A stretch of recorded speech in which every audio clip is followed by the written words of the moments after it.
ઘણા બધા દિવસો પછી આજે હું ગયો ગુરુકુળે આવનારા સમયના કિંગ ને મળવા માટે.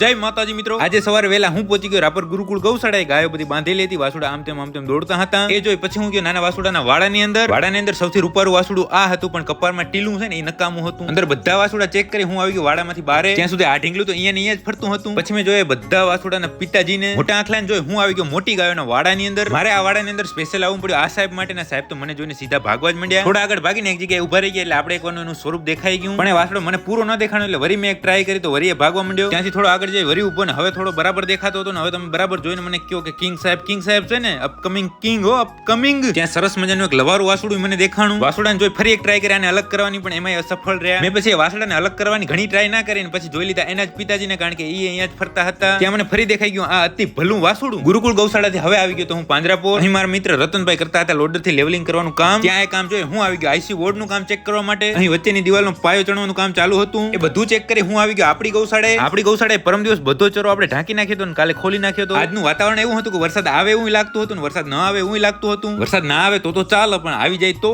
એટલા માટે બધું ફરીથી ઢાંકી નાખ્યું. ચરો ઢાંકવાનું કામ ઓકે કરી અહીં ચેક કરી મેં આ ઢીંગલાઓને ત્યાં ચેક કર્યો પોપટિયાને. તો ભલે મિત્રો હવે આજનો દિવસ પૂરો, આજનો વ્લોગ પૂરો. તમે લાઈક કોમેન્ટ શેર કરવાનું ના ભૂલતા.